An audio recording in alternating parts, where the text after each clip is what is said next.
Hey, what is going on, everybody? Not your average Josh back here for a new video, and it is my top 10 Christmas films of all time list I'm going to go through here.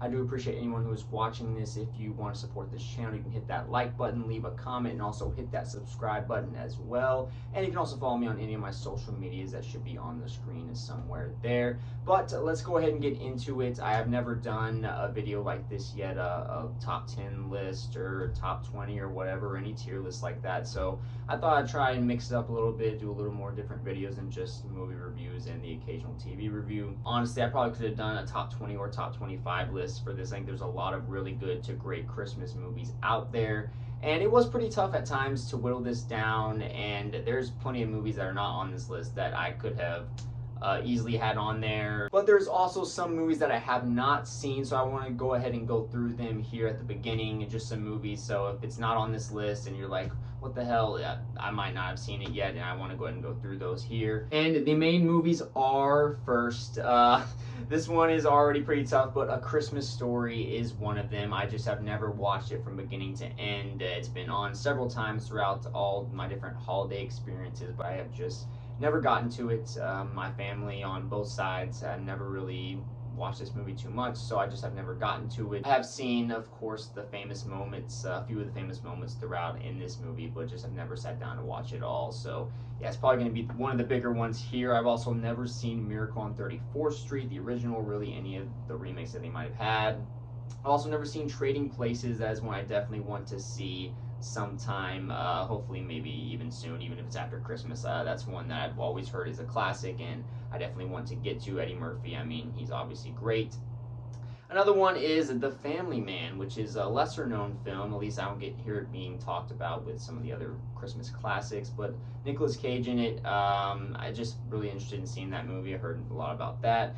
You have The Shop Around the Corner from 1940. Don't really know much about that movie. Also Love Actually, 8-Bit Christmas, Better Watch Out, and Jingle All the Way, the Arnold Schwarzenegger film. And those are pretty much the main ones that stick out. I've seen a lot of the other ones, but again, there might be some that weren't even on that list that I haven't seen, that are maybe just lesser known, or I just didn't catch my eye anywhere, and that I have not seen as well. So, and first I do want to go over some honorable mentions here. And the way I do the honorable mentions, these two movies that I'm going to bring up are not my direct 11 and 12 movies on here. They're not the ones right after 10.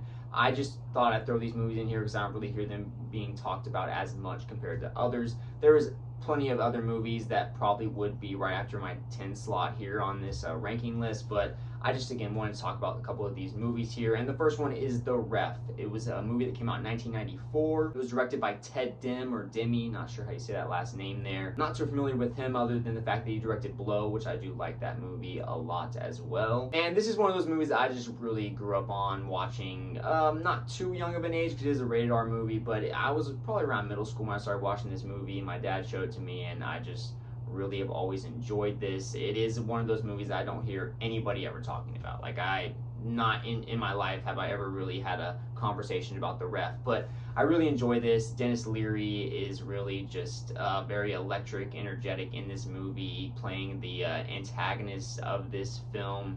And you also have Kevin Spacey in here as Lloyd and Judy Davis as Caroline, and they are this couple that is having a lot of issues, arguing all the time, and it just so happens in this movie Dennis Leary is this cat burglar, and he happens to end up getting involved with kidnapping them and holding them hostage in their home. And because of this very contentious relationship between Kevin Spacey's character Lloyd and Judy Davis's character, you basically have this whole movie where they're getting on the nerves of Dennis Leary even more than he should be with him kidnapping them. And it's really just a comedy movie, a fun Christmas film. A couple really good monologues here, one by Kevin Spacey and one by Judy Davis. And it's a pretty short film, I think about an hour 40 minutes, and it's just one I've always really enjoyed. They do touch on different themes of just relationships as a whole, and then family, because you have the family in here getting involved that are supposed to be coming over for Christmas while Dennis Leary is having them kidnapped in their home. And so there's just a lot of fun to be had with this, and Dennis Leary, just so many funny moments throughout this movie, and then Kevin Spacey, just one of his really good films, especially around this time in the 90s. I thought he did a really good job, and I've just always enjoyed this. It's not one of the best Christmas movies ever or anything like that, but I think it is a good time. If you've never seen it, go check it out. Again, from 1994, is just one of those movies that no one really ever talks about. So that is my first honorable mention. And then the second one is Four Christmases.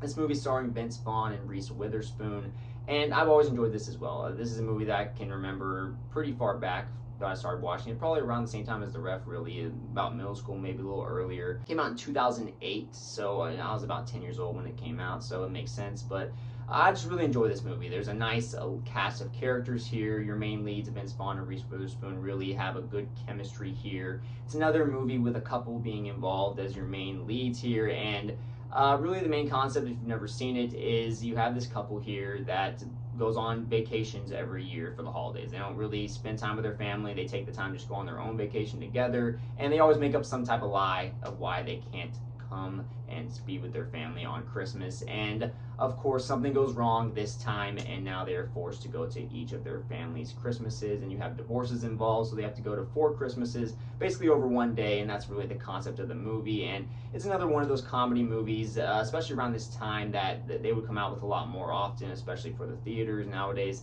this probably would have been a streaming movie, but I just really enjoy this. Vince Vaughn, this was around the time when he was really at his peak of just being in several different movies, like Old School, Wedding Crashers, one of my favorite comedies of all time. Plenty of character actors and well-known people just popping up in this, reminding me of what comedy movies were like at this time. Especially, you just have these movies with a couple really good leads and then just funny people popping up throughout, and it's just a really fun movie. What they do with this simple concept of just this couple that usually is avoiding their family and now has to deal with being with them on the holidays, and you get a couple of deeper themes to try to get into. And overall, not one of the best Christmas movies ever, but I think it is worth a watch. If you've never seen it, if you like Vince Vaughn at all, I think it's just really good moments with him in this. You got Jon Favreau popping up in this, Robert Duvall, Jon Voight, Tim McGraw, even Kristen Chenoweth. There's just a nice cast of characters that pops up throughout this movie that keeps it nice, fun. Another one that's not too long, so it's a nice, pretty easy watch. I think right now it's streaming on Max and Hulu, a couple different places. So if you've never seen this movie, I would definitely check it out. And those are really my 2 honorable mentions. Those aren't my direct ones right after the 10 slot here. I just wanted to kind of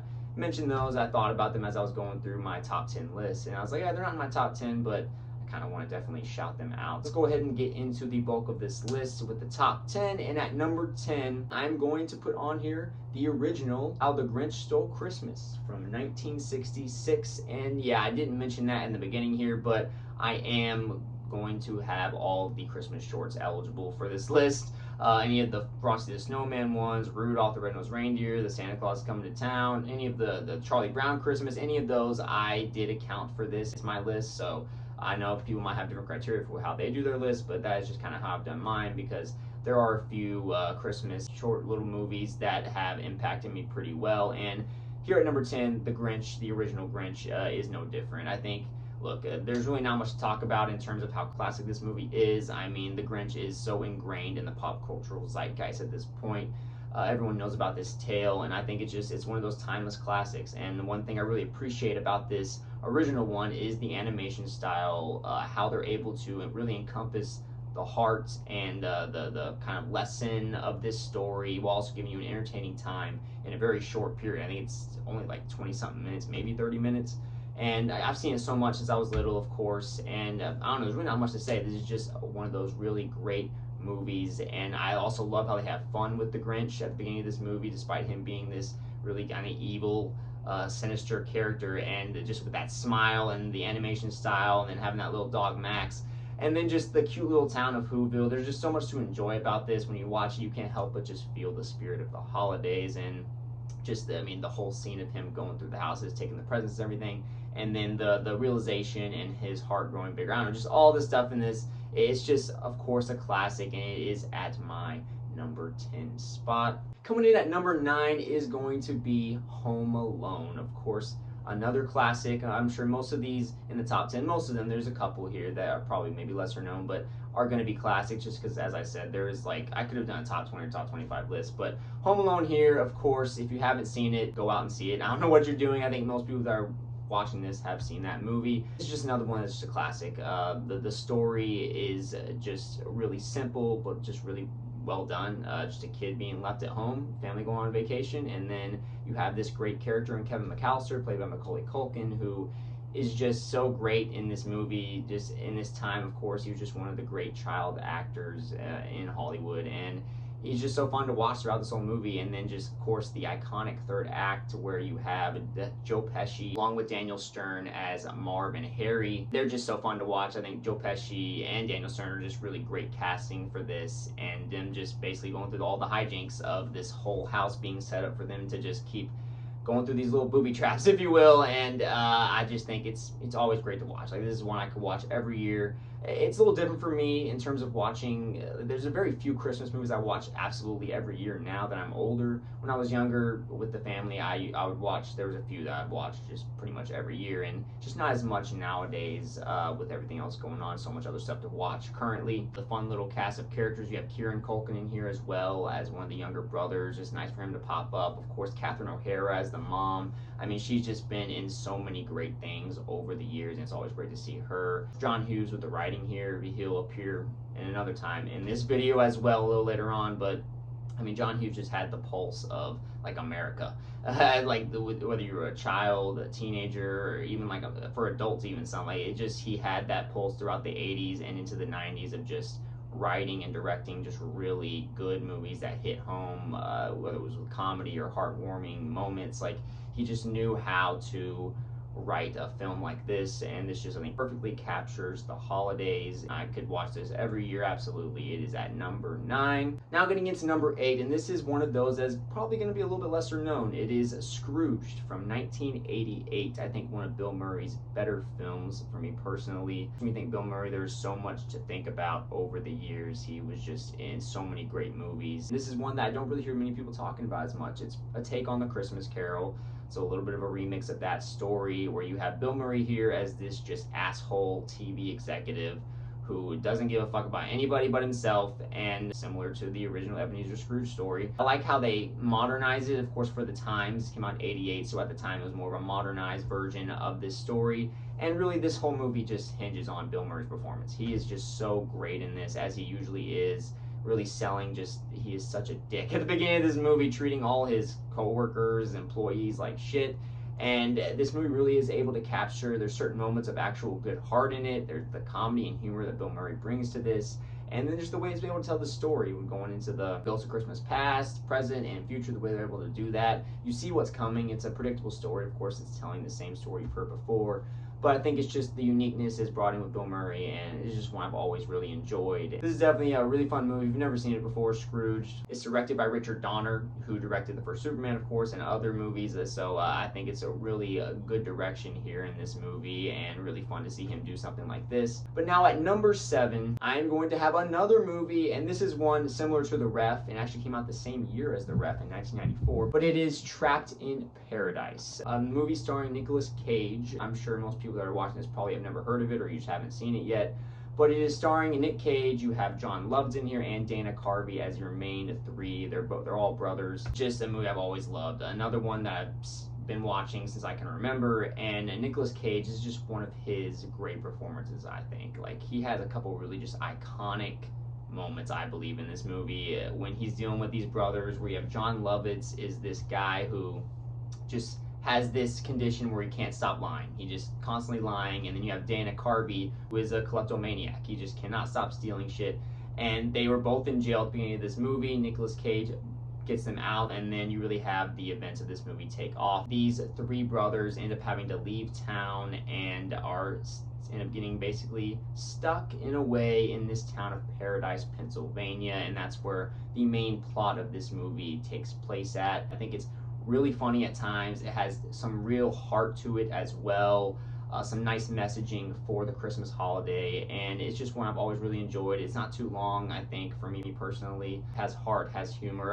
A very similar theme, common theme you're seeing here with me with these movies. Some of my favorite Christmas movies. My favorite stuff is the heart and humor. When you combine that really well, I think that's when some of my best holiday movies are. So you're seeing that a lot here popping up, but definitely check out Trapped in Paradise if you've never seen it. I think it is a hidden gem. And with that, I'm going to go into number 6, and it is another Christmas special, A Charlie Brown Christmas. And look, not a lot to be said here. Similar to the Grinch original, this is just a classic Christmas special. Everyone knows about it. It's in the pop cultural zeitgeist. You mentioned Charlie Brown.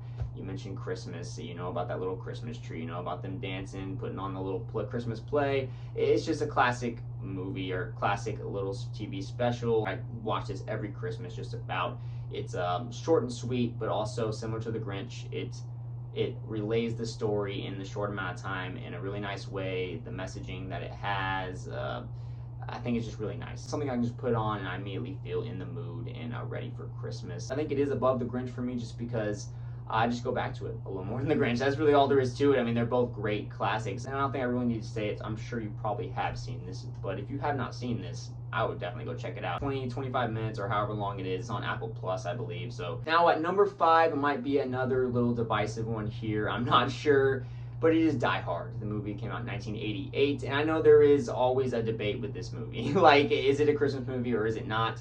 For me personally, I think it is. I usually default to if it takes place on Christmas at all, like if there is a shine at all on the fact that this story is taking place on or around Christmas, I consider it a Christmas movie. I know other people are gonna have different criteria, and I get that. So again, I'm not condemning or saying that's wrong. Again, everyone has their own list and how they do it. But for me, I include Die Hard into the Christmas movies, and so thus it is on this list. I mean, look, this is one of the greatest action movies of all time. Another movie that I've just been watching for years and years. Bruce Willis, probably, it's up there with his best performance. He's just so good in this movie. You buy the regular man, police guy role that he's playing here, his attitude. It just all works so well. Having Alan Rickman in here as Hans Gruber, one of the great all-time villains in a movie as well. And yeah, just one of the best action movies ever. A nice little supporting cast in here, but really the main crux of this is, of course, Bruce Willis and him having to try and navigate this building on this night where it's being taken over. His wife is there. You get just so much just like action fuel, especially for the time. Like, this was one of those where you're watching it and your blood rushes. One of those I think is also a timeless classic. There's definitely going to be some things you see about the filmmaking where you're like, okay, it's definitely older, but overall, again, not much to say about this one either. It's just a timeless classic that continues to go on being so, and for me it is at number 5 on this list. But now going to number 4, I had to put on here Elf. Came out in 2003, and this is another one that is, I'd say, pretty much considered by most a classic at this point, whether you even like it or not. This is one of Will Ferrell's best roles. I just think I've been watching this as long as I can remember as well. I was born in 1998, as I've probably already said, and so this movie just was playing constantly, and it's just one of those that gets played just every holiday year. It's just so fun. The fact they were able to make such a funny movie, really without, it's not like PG-13 even, it's a PG movie, but the jokes they make in this, the writing is so well done. Jon Favreau directing this, I think is just so awesome, and continue to show his potential with directing, and of course, later on, even directing Iron Man. Like, Jon Favreau is so talented in this, him even popping up as the Doctor.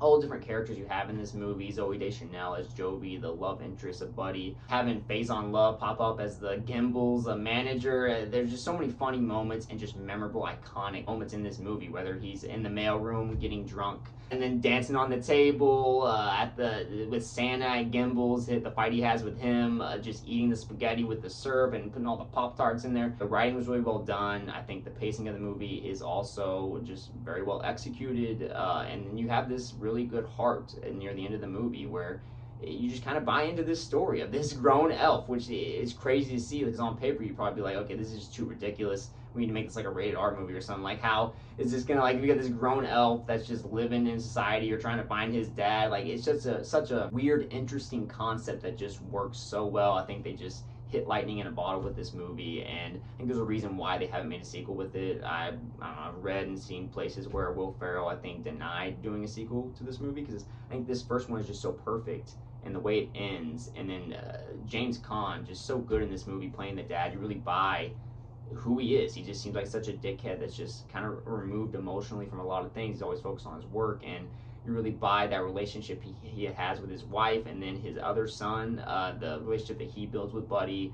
You really just buy a lot of that along the way that really builds that heart in this movie, but then you're just constantly filled with humor as well. As I mentioned, some of basically my favorite Christmas movies are the ones that have that heart and that humor, and you combine it really well, and I think this movie does that. Now we're going to number 3, and it is The Night Before. This is my most recent movie on this list, and I'm sure people will probably be surprised with how high up it is on this list, but I absolutely love this movie. I think Seth Rogen, Joseph Gordon-Levitt, Anthony Mackie are such a good trio in this. They have such great chemistry. And for me, I think the reason why it is so high up, which it might not have been in other times, other years, is the point I'm at in my life. I'm 26 years old, and I think this movie really hits on a certain level that connects with me, this friendship and trying to be able to keep friends around as you get older. We're getting older, we're all having more stuff we have to do, and it's really hard to maintain those relationships. And that really just hits right now in my life. So the last couple years has really been up there for me. I can watch this every year anyway, but it definitely hits more on that emotional kind of level. And then I think the humor throughout it is really well done. This is one of those last movies, like 2015, 2016, was really the time when some of those last really classic comedies of like the 2000s were coming out, where you're starting to see that transition of more like nuanced comedy and dramedies, and that's really cool. You know, they do some good stuff with that nowadays, but I do wish we would get back to more of this form without feeling like so sensitive as a society. Like, I don't know, I don't think it's all that. I think that's just how the writing has just gone in general, but I would like to see a little more return to these type of comedies, because I think Anthony Mackie is so funny in this movie, and it's cool to see him in Marvel stuff, and he's good in that, and he's good in general in other stuff, but like, he was just really genuinely funny with this. The writing is really well done. Evan Goldberg involved with the writing in this movie as well. A long time working with Seth Rogen. You get some other people coming in to fill out the cast throughout. James Franco makes an appearance. Michael Shannon is playing this guy, Mr. Green. Another one that has that heart and that humor, but it's also, the storyline is pretty simple. Just three friends wanting to get back together, and they're trying to fulfill this one last dream they've always had of going to this huge fancy party in New York that they've never been able to go to, and they want to fulfill this before they become too far into adulthood and just don't ever get to do it again. Like, this is their last stitch. You got Seth Rogen's character, him and his wife are having a baby. You get Anthony Mackie is in the NFL, and he's this superstar now, so they don't really have time to hang out anymore as well. And then you just got Joseph Gordon-Levitt's character, who his parents passed away when he was younger, and that's really, they go back, and that's where a lot of the emotion comes in, where that's really when they became even closer friends, this trio here, when his parents passed. And so he's just kind of lonely. He has this distance between him and his former relationship he's been in. They're trying to touch on that. Great laugh out loud moments, but then also it brings out emotion. So yeah, if you've never seen The Night Before, I would check that one out as well. It's about 9 years old now, but it is the most recent film on this list. At number 2, it is Gremlins, the 1984 film, and this is another one that I think is just such a classic at this point. The special effects, just the characters, Corey Feldman popping up in this movie, directed by Joe Dante, who also directed The Burbs, which is one of my favorite movies ever as well. This is just another one that is just so fun to watch every year, and it's also one of those that you can watch it pretty much any time of the year, but it does classify as a Christmas movie for me because it takes place on Christmas, even though it's not really about that holiday. I know that's usually the big thing that people discuss or debate with Christmas movies, is like, does it have to be about Christmas, or can it just take place in and around Christmas? And again, I'm more on that side of things, where as long as Christmas is around the plot, I consider it a Christmas movie. So Gremlins, for me, it's just so great watching this movie. The pacing of the film, just all the iconic moments in this with, of course, Gizmo. A simple, really, idea that they just build upon and make really good with the writing here. We have the mean-ass boss, you have the crazy next-door neighbor to fill out some of these just funny little character actors in the cast here. And yeah, I just really have always enjoyed this movie, so it is at my number 2. But for number 1, it is Christmas Vacation. The movie came out in 1989. The reason why it's number 1, probably more than anything, is I think it perfectly encapsulates, again, heart and humor is my biggest thing when it comes to holiday movies. This perfectly encapsulates that, while also just a perfect Christmas movie. It's about the holiday, so I think this fits anybody's criteria. And I like how it's a little bit of an inversion on the rest of this franchise at this point. If you've only seen this movie, of course, there was the original National Lampoon's Vacation. They came out with Vegas Vacation, European Vacation, and now this Christmas Vacation movie. And I thought they were able to just again do a nice inverse on the fact that now all the families come into their home. Clark and Ellen Griswold. This is another one of those movies that I think is just so deeply ingrained in the pop cultural zeitgeist at this point. There's so many iconic classic moments. Chevy Chase just has just great moments throughout this whole movie, whether it's connecting the lights and the and just all the little freak out moments he has. Of course, near the end of the movie, the long rant he goes on, the way he's talking to all the family. It's always just so fun to watch his descent almost into madness in a way by the end of this movie, and then how it's just so ridiculous near the end of this, but I just love it so much. So many like ridiculous moments in this movie, but it never goes too far over that line. It's just a funny comedy.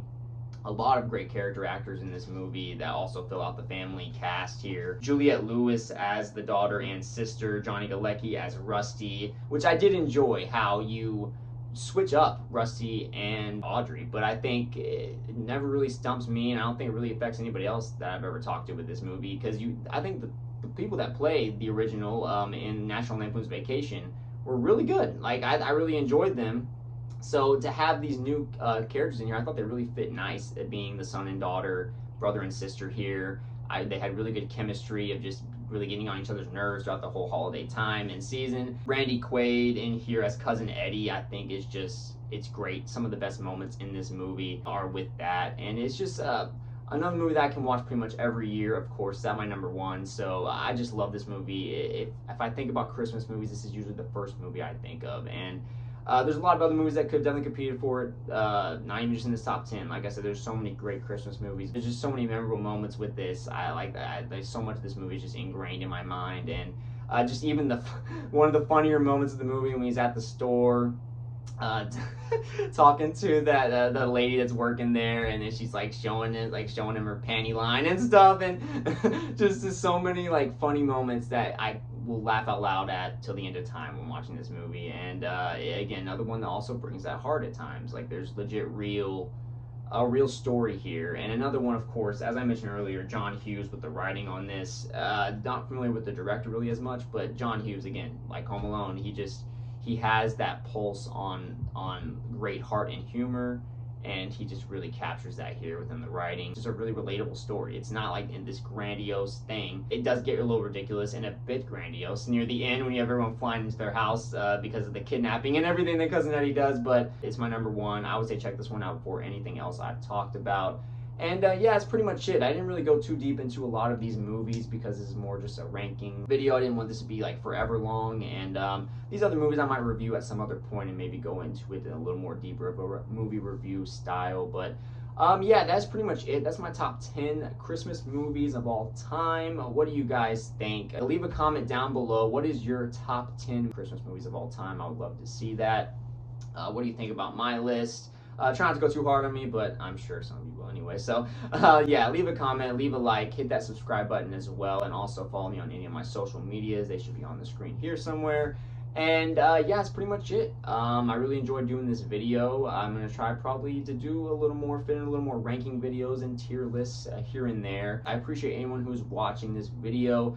Be looking for more videos very soon. We got Sonic 3 coming out, Mufasa, the Lion King movie coming out, Nosferatu, Baby Girl, which I'll probably am going to see, even though I'm seeing some funny stuff on that movie. That'll be definitely an interesting experience. And of course, A Complete Unknown, the new Bob Dylan biopic where Timothée Chalamet is playing him. Timothée Chalamet is one of my favorite young actors, so I'm pretty excited for that movie. Interested and excited all at the same time. Merry Christmas to all, and to all a good bye.